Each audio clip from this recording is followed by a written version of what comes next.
Friends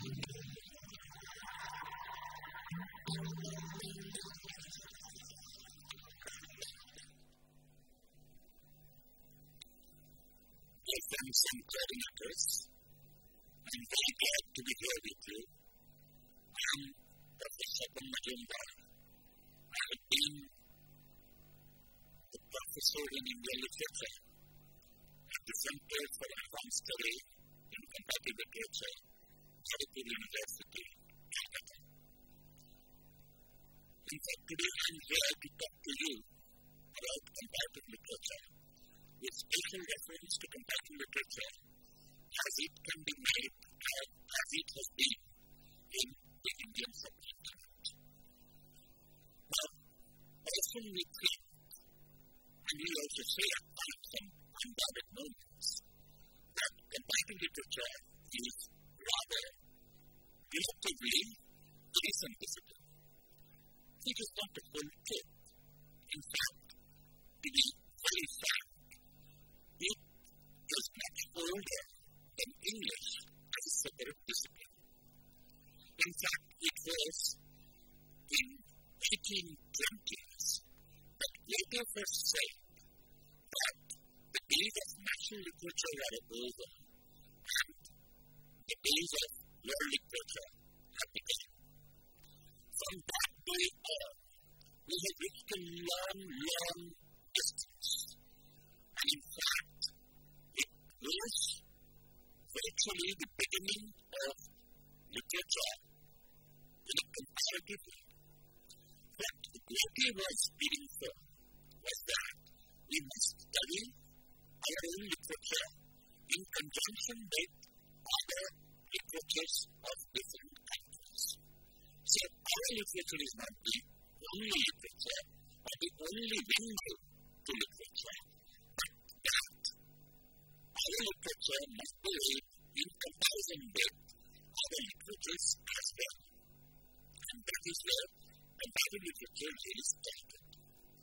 Now, this was also the period of what we call the Great Enlightenment in the European context. It was then that encyclopedists thought that the world of knowledge is vast and we should go for this knowledge wherever it comes from. In fact, Descartes is Novosima Sinica says about a priest who had been to China and who says that in some respects the Chinese are even better or rather better equipped than an average European so far as study of literature is concerned. Now, this was again, in a way, the beginning of an awareness which went against the so far held concept of otherness. You know, it is a human tendency to think that everything which is owned by us is better than the others. Now, comparative literature is basically a challenge towards that. Comparative literature says that there is no question of superiority or inferiority of a particular language or literature. They may be different, they may be sometimes similar, and the similarities and the dissimilarities have to be studied in depth. We have to answer certain questions, the questions which are termed as WH questions. Why, what, when, or how. How did things happen? Why did things happen? What happened? And such questions have to be negotiated in comparative literature. Now, the term comparative literature was not considered to be a very comprehensible term till the other day. In fact, it was Matthew Arnold who coined this term in direct translation from French. In French, it was called the literature comparative, and that Matthew Arnold translated as comparative literature. Now, this was ridiculed by scholars from different disciplines, and particularly after the rise of English as a discipline. The English disciplinarians thought that, well, comparative literature doesn't really suggest anything comparison of fact. When do we compare? Here, we come across certain different schools of thought so far as comparative literature is concerned. For example, there have been over the last century and some years, almost 2 decades beyond the century, that 2 schools became very famous. One was the French school, and the French school accepted only comparisons between or among literatures where there had been a direct contact. And there might be a direct contact. The French comparators could say that, well, this is not permissible. Whereas the American school thought otherwise. They thought that even if there is no contact, I mean direct contact between one language and another, between one literature and another, even when comparison is acceptable or permissible. But how do they compare them? They compare texts or authors or certain themes or issues almost as terms, which is usually known as analogy studies. Now, over the years, during the last 120 years or so, we can find, when literature became very prevalent discipline in the American university or the European universities, we must say that literature was being studied in a comparative frame from different angles. And this was, as a tendency, not as a discipline, but as a tendency, this was not really a very new thing. In fact, when the classical critics were comparing between one author and another, between one text and another, they were virtually engaging in the act of comparison. So comparison as a tendency is certainly much older than comparison as a literary discipline. So this is how we might say that by the time comparative literature became a discipline in the United States of America or in Europe, the practice of comparative literature was with the label, not with the text as such, was already there. But at the same time, we must see how the study of comparative literature proliferated. In fact, the basic anxiety behind comparative literature was to compare between cultures, how our culture is different from theirs, and how their cultures are different from ours. Now, while doing so, as I have already indicated to you, it was considered that one who compares always is inclined, but is inclined to put or place his own literature at a superior place. Now, this is not comparative literature per se. Comparative literature doesn't entail in any value judgment. It simply puts before you that there are certain differences, there are certain similarities, and these similarities and differences are to be accounted for. So, a comparatist truly is more oriented to exploring why such differences occur. What are the conditions that make these differences happen? So, if you just scan through the history of comparative literature in 5 different continents, you could find that in Europe itself, and particularly at the coming of the Marxist ideas in East Europe, a new school began to operate, which might be called the East European school. Daniel Judaism, for example, was one of the great proponents of this particular school. Whereas in England, there was in comparative literature, in that simplest mode, it was certainly a lot development because of the regular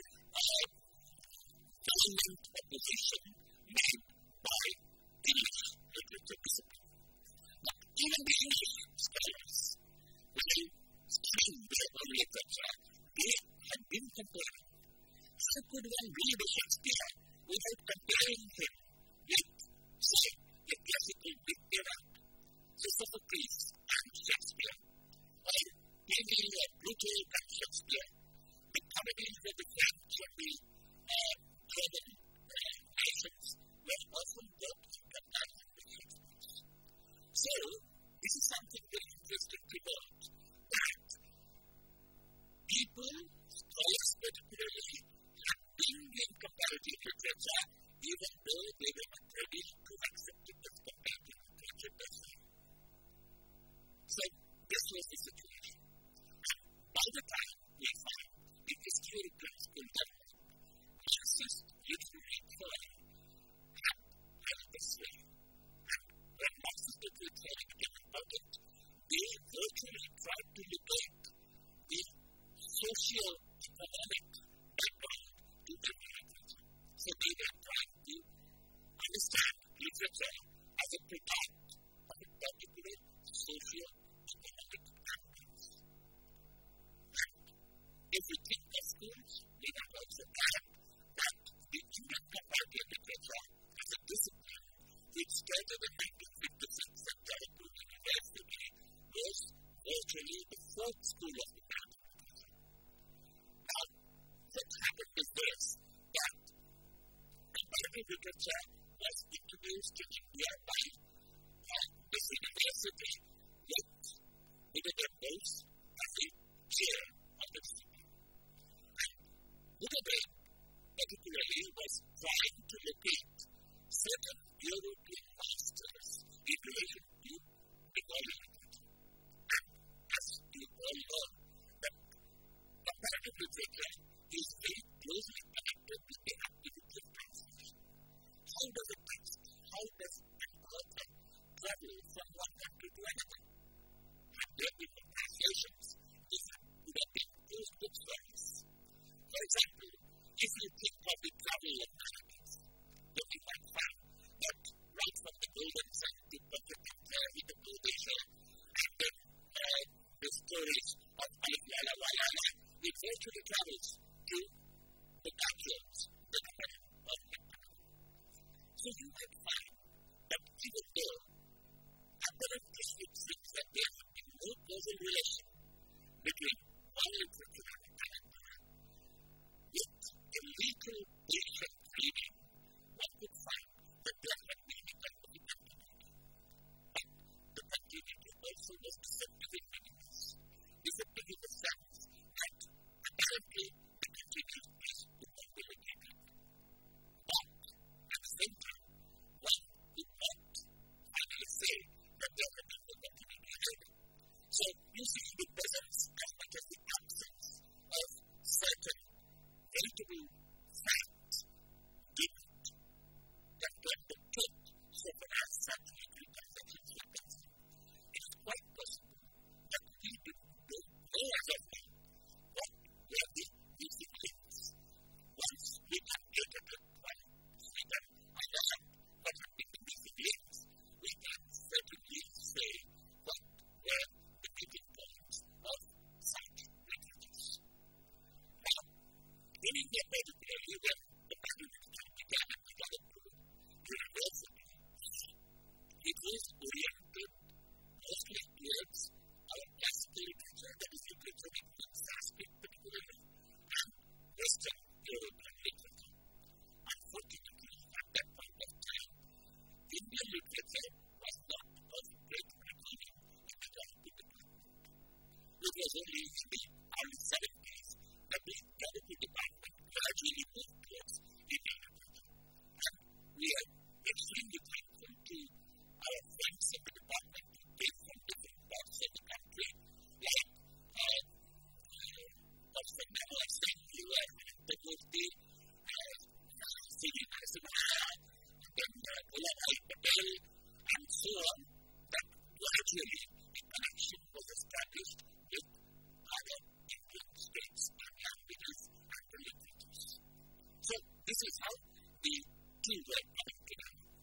And as early as in 1983, we find that an association was formed in Delhi under the leadership of Professor Shishir Kumar Das, who established Comparative Indian Literature Association.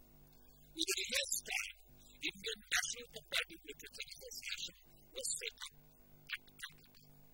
In 1987, the two associations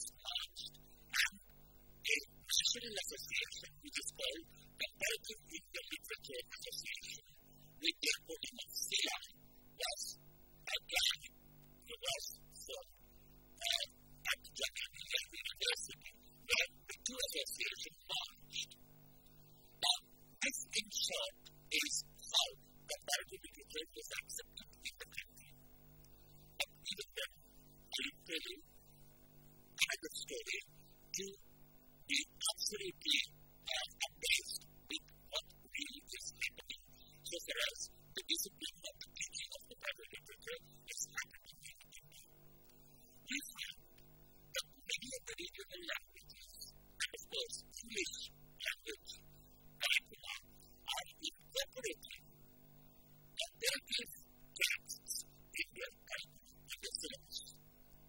But we are never reticent to correct the writing literature.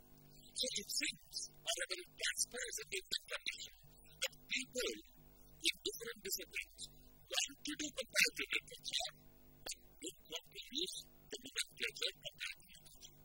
So what they are really doing, they are doing the literature without calling it comparative literature. Otherwise, so how do you read the medieval Indian literature? How do you read the even modern Indian literature? No literature can go in second.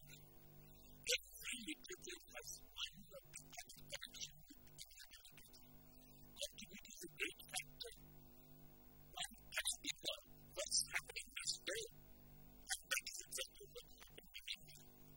And we find that gradually, in the global situation, it is demanded of us that literature study ultimately becomes culture-oriented, and in that way, the study of comparative literature. Now, in India, the process was that we have moved from culture to text, and now the process is from text to culture. So text is posited at the same time, and we have two means of culture. So this is how the relationship can be made clear to the students of comparative literature. Globalization, or the desire for globalization, is actually enhancing the scope of comparative literature in India.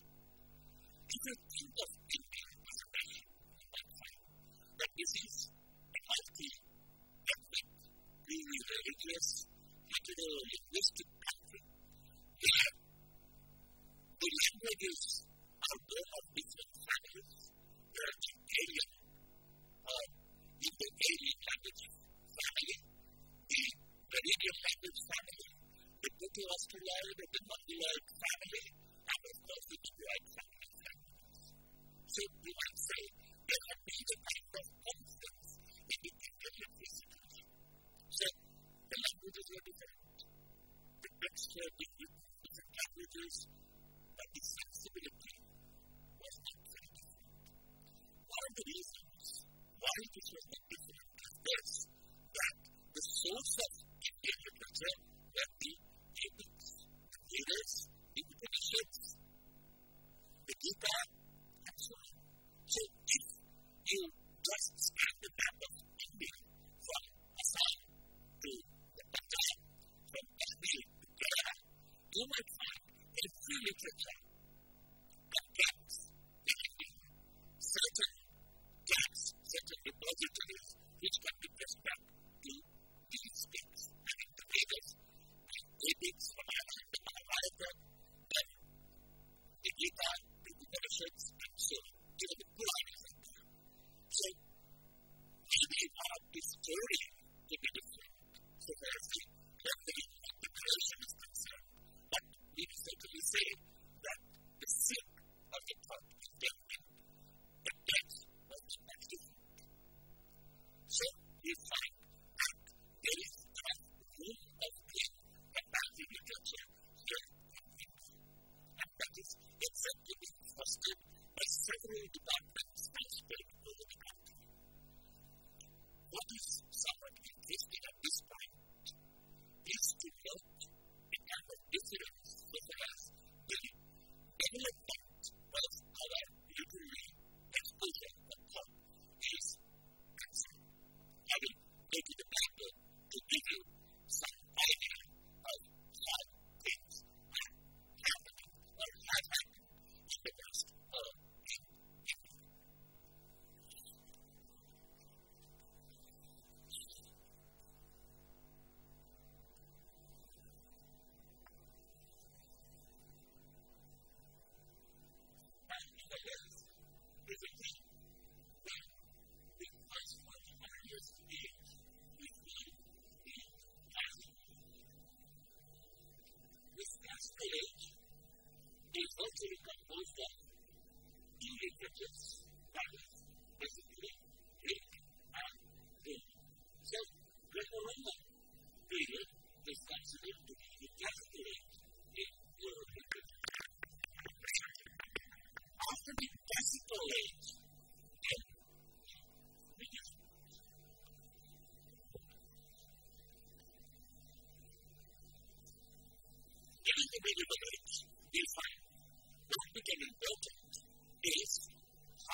the sisters will do?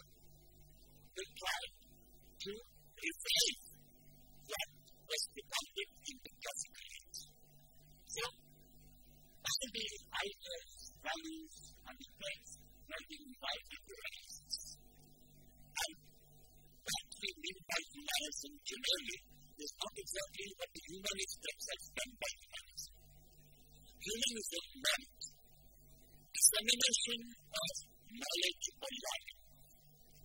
And Boccaccio was a humanist in the sense that he was trying to publish the texts which were written in the classical age. So Boccaccio, as a Renaissance man, was exactly trying to revive what was happening in the classical age. And Renaissance, as you all know, emphasized on the life of an individual, the life of man as an individual. Now, if it is the life of man as an individual, it had to comprehend several brilliant conditions. Because in medieval Europe, everything was ascribed to God. So it was basically a theocentric world. And the Renaissance became an anthropocentric world. These two words are extremely crucial for us. One is theocentric, that is God-centered. The other is anthropocentric. Anthropocentric, that is man-centered. So, man became the measure of everything as it did in the classical age, and that is why it became anthropocentric. And medieval age was theocentric. So, after the Renaissance, again, there had been a kind of an invasion of the corporate races of Europe, and that is why this particular age began is called the Dark Ages. The Dark Ages. So, after the Renaissance, the Dark Ages started. Again, Dark Ages was extremely an age of superstition. And this was, in a way,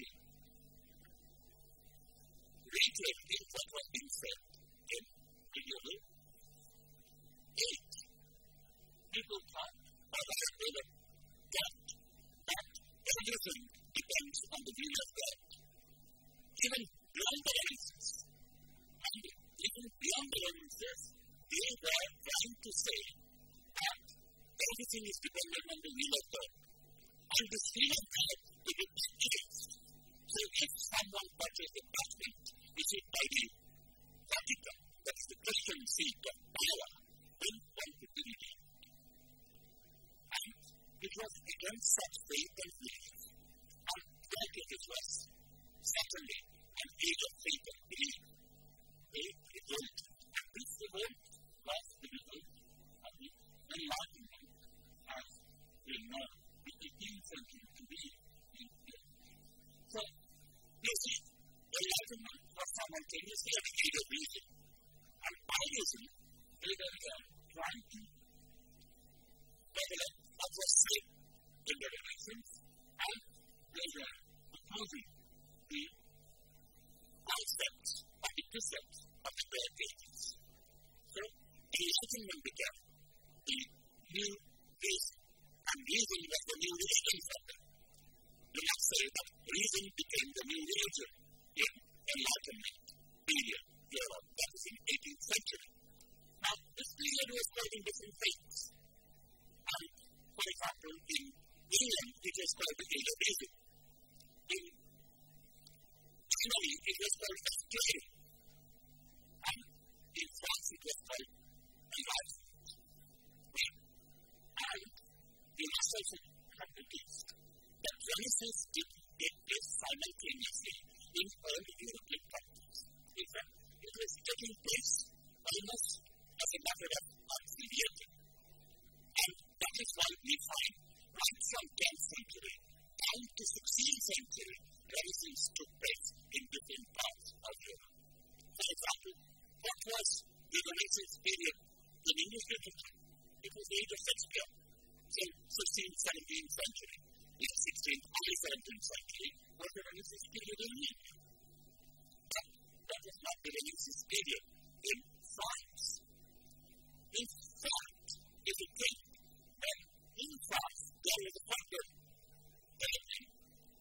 new classical period where Romanian machine and the French academy was the manufacturer of power.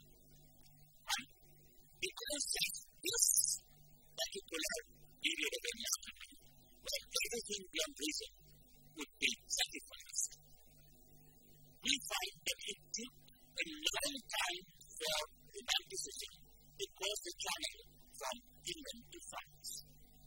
We also know that romanticism first flourished in England officially in 1798 when the preface to the Lyrical Ballads was published. The Lyrical Ballads by Wordsworth and Coleridge was published. And it took 32 years to cross the channel. The Cantaloups book of poems was published in France in 1830. So 1798 to 1830. It took 32 years to just cross the channel and come from England to France. Even in England, what happened? Germany began, and particularly Germany of Scary, of Stonewall James, Germany's first leader, they were struggling to the mass. So, a lot of them was virtually replaced by the evil humanists.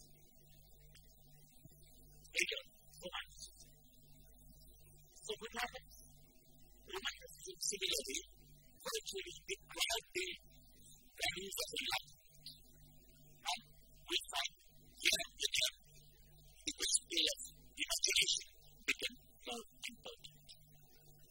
Again, if we move further, we might find that if 19th century was the age of romanticism throughout Europe, the 20th century, the age of progress, was beginning.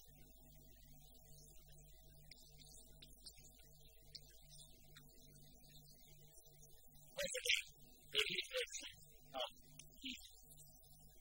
And again, this reason was anti-imagination in the romanticism. This is one of these particular charts.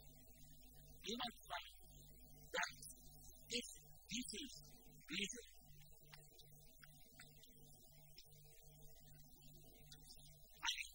you find reason as the dominant attitude in gospel, in relations, in enlightenment to the age of progress. And the age of progress, I mean 20th century, the century had just crossed. And this particular sentence is the age of imagination.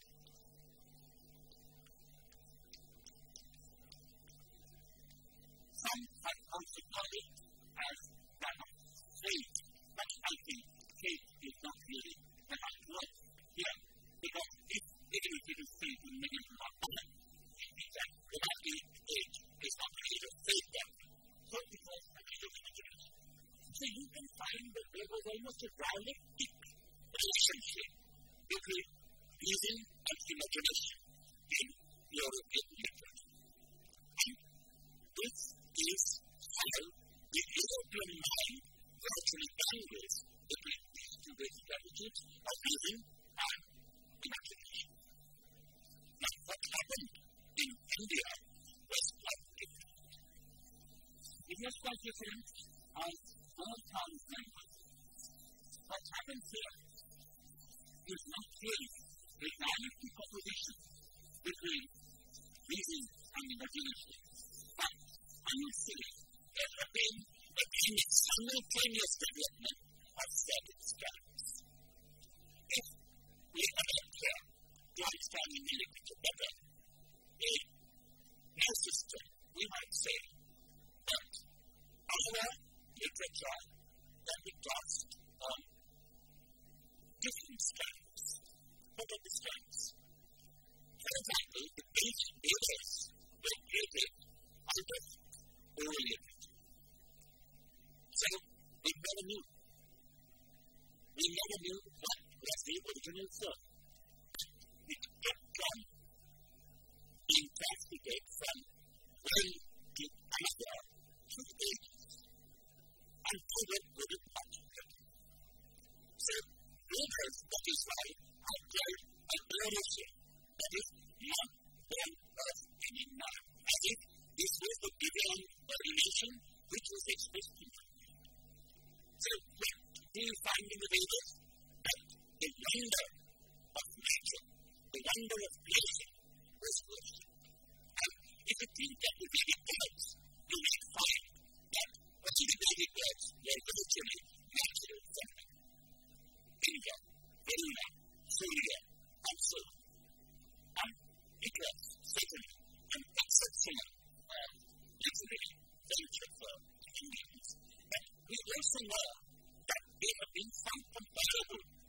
literature, for example, in Gilda-Vesta, which was in Persian, in early Persian, old Persian. So, we might say that there have been parallels, no doubt, but the Vedic literature was altogether different. And this was an oral literature. But the time we can recall, right from the days of the epics, and particularly to the modern Indian literature, till now, we might find that there are four basic terms. One is the patronage of the royal of the feudal birth.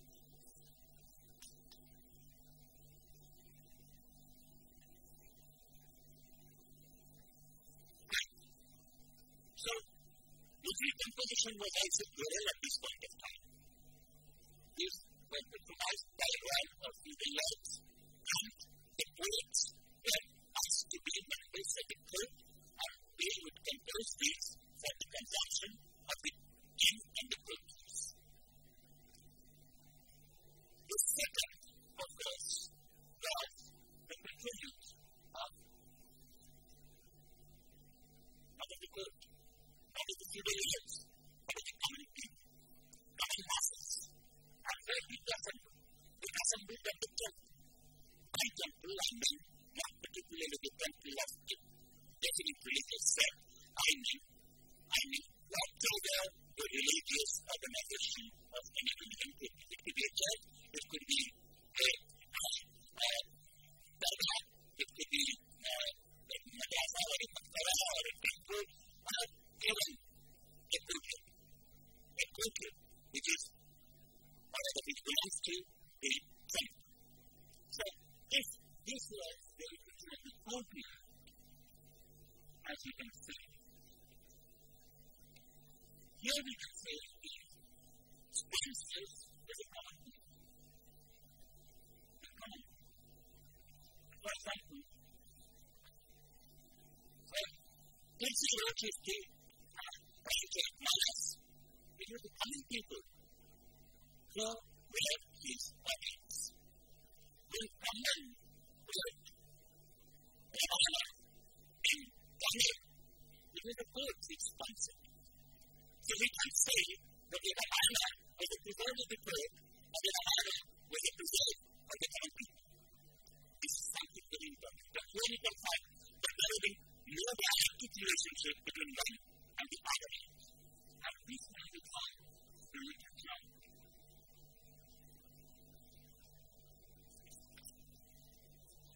of the temple.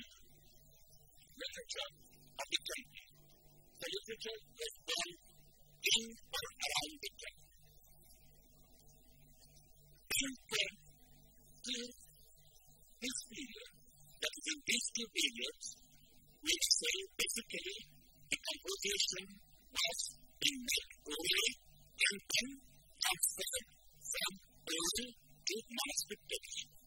And particularly, it was in this period that both the classical as the literature of the courtyard as well as the literature of the courtyard was being converted into manuscript text. So, this passage was from oral to manuscript.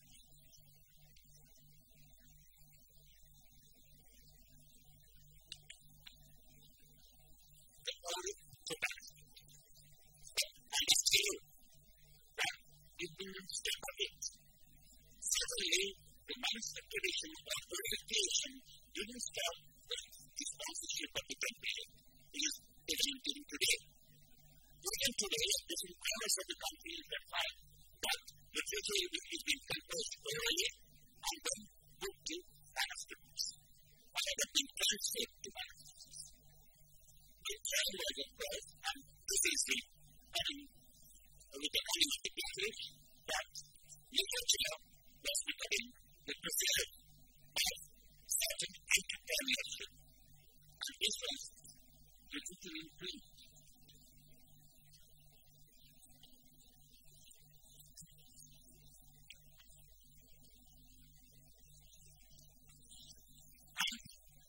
And just on the sake of the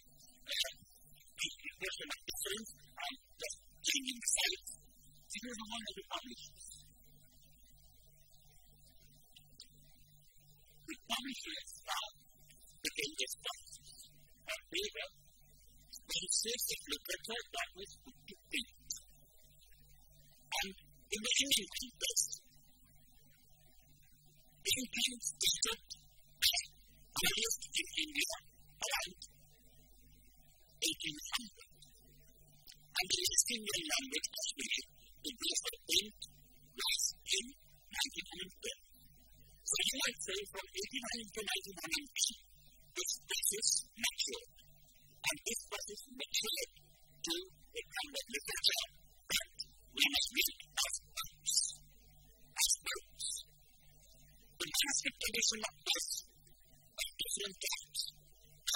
One of manuscript, there was a Manusasana, there were even the rock edicts, even there have been several inscriptions, like the rock edicts have been a Manusasana, and there have been several types of manuscript tradition.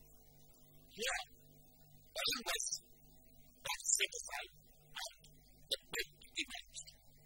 And this period can be said to be the period of emergence of book. Last but not the least is the period we live, that is literature of the media.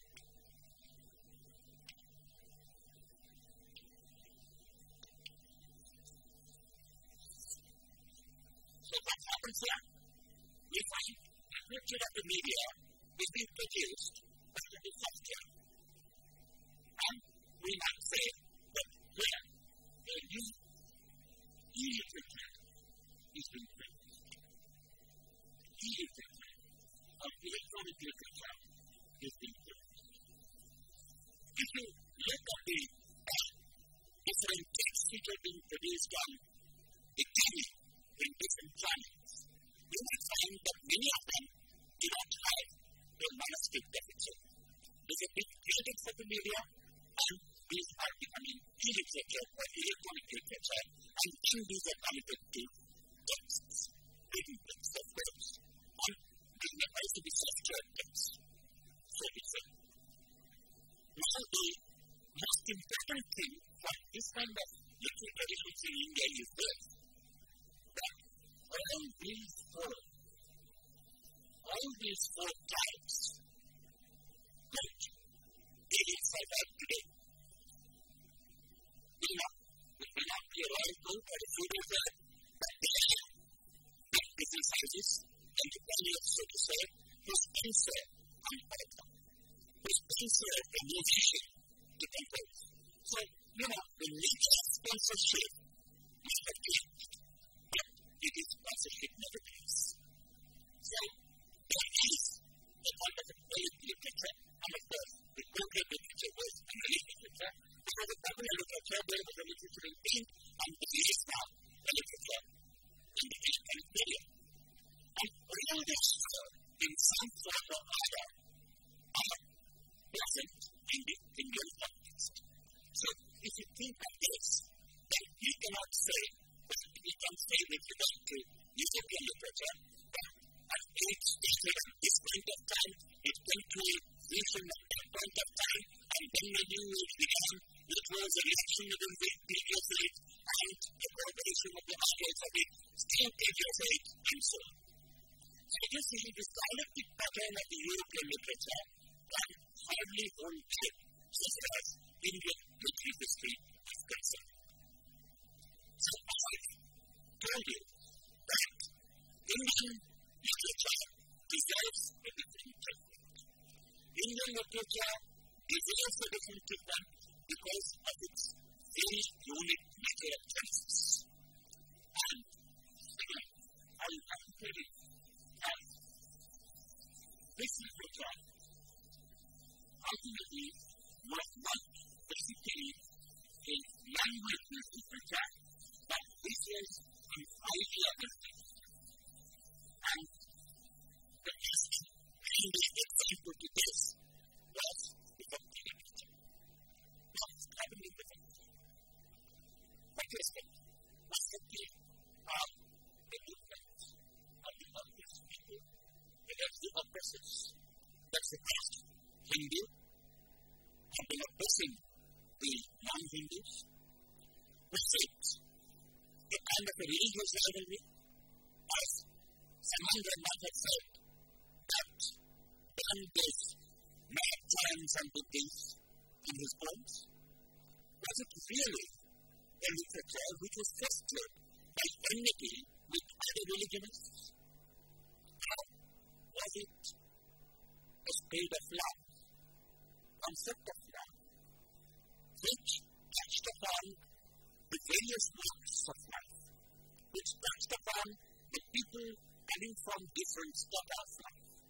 So there could be someone who is not from a respectable family in the society. There could be someone with a not respectable profession in the society. There could be a barber, there could be a tanha, there could be a artisan, but everybody would be accepted so far as concern of religion is concerned. For example, you might say, you might say that it was the religion of Bhakti that entitled one to become one acquainted with the power coming to question. And of course, we should have to remember,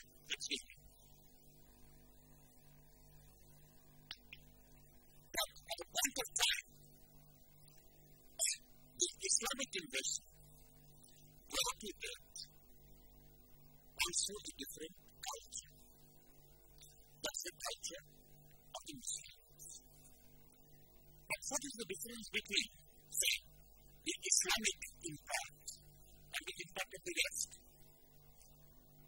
Ashoko, in his Asmaul Bayan, says that when he read the Sufis, he found that Upanishads had come back to India. Now, this is a very, very intuitive observation. It has indeed the Upanishads traveled to the West to Perso-Arabic scholars, and Sufism was virtually born out of the intercourse between the Islamic and the Upanishadic principles. So, Sufism came hand in hand with Islamic culture. And who immigrated to India after it didn't go back? Some except, of course, the British. The Greeks came. They left the full corpus of the Mahabharata in India. So, the Greeks actually stayed in India. You will remember that Alexander the Great, general of Alexander Salmi, was converted to Buddhism, however, he embraced Buddhism himself and became Milinda, the famous author of Milinda. There were the Buddhist texts written in Pali. There was the Jain texts written in Sanskrit. There were the Tamil Alvos and Manas. There were the Vyasayas in Kannada. There were the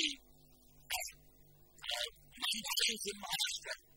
There were the Vaishnavas and the Shaktas in Bengal.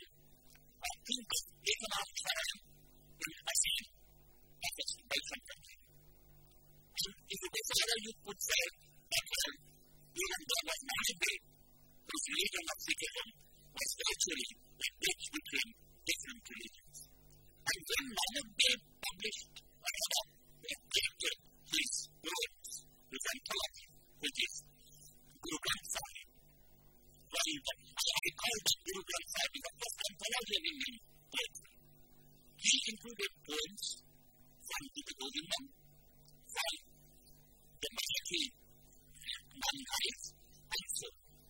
So this was a book which was not confined only to one religion. And people from any religion, any language, could be termed as our tradition or our literature. So in this way, I might say that the holy text of the sects is actually an eye-opener of the unity of Indian literature. And if you go further, if you express further, you might find that the entire corpus of literature which was being written in India from, say, 6th century down to 18th century, or even you can push it very far to Gujarat, for example. You could find that there had been a strain of spirituality throughout. And what was that strain of spirituality? Now, if you take the strain of Indian culture, I would say it consists in a kind of a culture where the ego is submerged in the feeling of a duality of union. So this union was most important. And what was the union? The union between the self and the God.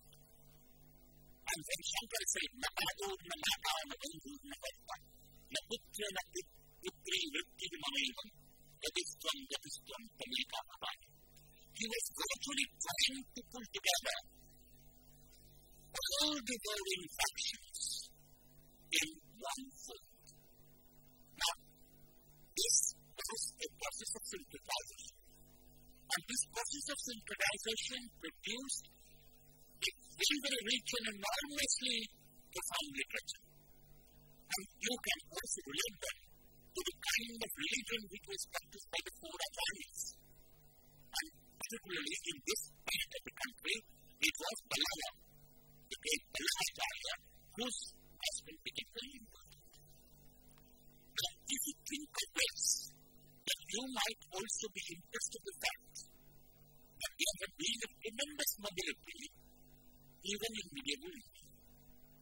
I mean to say that there was now railroads.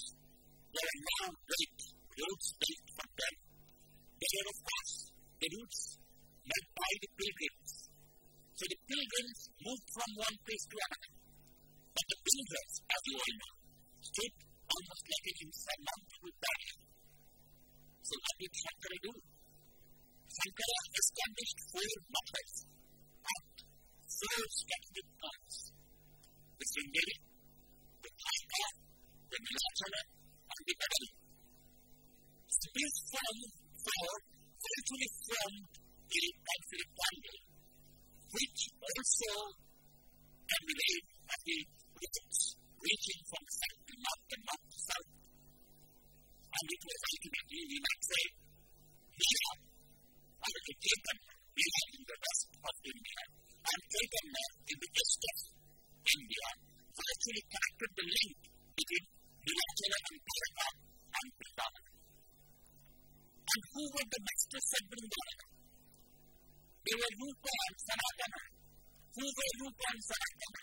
They were Tamil Brahmins. They came all the way from Tamil Nadu.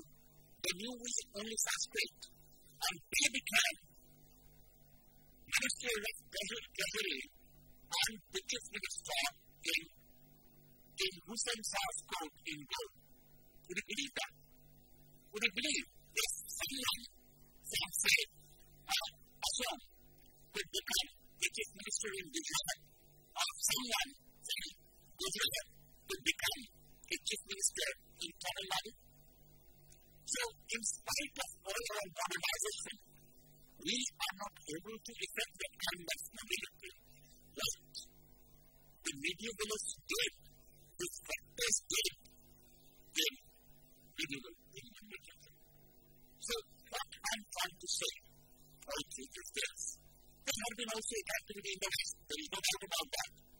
If you think of the scholars who took the hills after the fall of Constantinople, which gave rise to the Renaissance, we also find how the medieval lords traveled all the way across the Mediterranean to the West, and to Spain and Portugal and England and the Provence and France, for example. We think of the Troubadours, we think of the Minnesängers. They were also very ministers.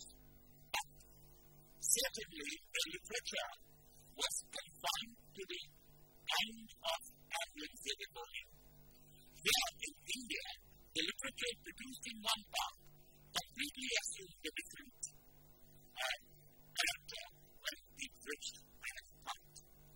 So you see, this is how the romanticism or the monism of Shankara has turned into a dualism of Naraka Sambhava with the South. And we find that this became, of course, the hallmark of Bhakti literature. We find that Radha and Krishna became the two most beloved gods in most of India. But they were not the only of their kind. There was Shiva and Parvati. Even the Lord of Destruction was turned into Lord of Love. So if you read Kalidas and following Kalidas, the number of poets and poetesses in the Indian tradition, you might find that India did have the capability of turning a very good, monstrous, or even witless man into a lovable human being or God. And that, I would say, is the hallmark of Indian literature. Now, for example, if you think of modern Indian literature, what do you find? Partition took place at the cost of the division of two provinces in India, Bengal and the Punjab. Right? But in modern Indian literature, you can find that the effect of this partition is dealt with in almost all the Indian languages. There has been Marathi novel dealing with this problem. There have been Tamil short stories dealing with this problem. I'm not talking only about Bangla, Punjabi, or Urdu stories. Well, they will be affected most. So it is quite natural that their literatures should have such problems treated well in their literatures. But we find that even in other literatures of modern period, this particular problem becomes very important. If you think of the role of women in Indian society, you can have a plethora of portrayals in different topics of modern times. If you think of, say, a poet like Umashankar Joshi and, say, a poet from Bengal like Jivanananda Das, you can well assess the quality of modern Indian literature. But at the same time, I would suggest to you, dear student coordinators, that don't be beguiled by any of these two stances. Neither is wholly true of Indian literature. Not only the differences, nor the similarities. In fact, it is a combination of these differences and similarities that make Indian literature like a bouquet of flowers. And that is why Indian literature has come to a kind of a fusion which is unexperienced in world literature. There is no European literature as such. There are English literature, French, German, Polish, Hungarian, and so on. But there is an existence of Indian literature written in other language like maybe. Thanks. If you have any question, I'm available at the email. So please send your questions and I shall be extremely glad to answer as much as I can. Thank you very much.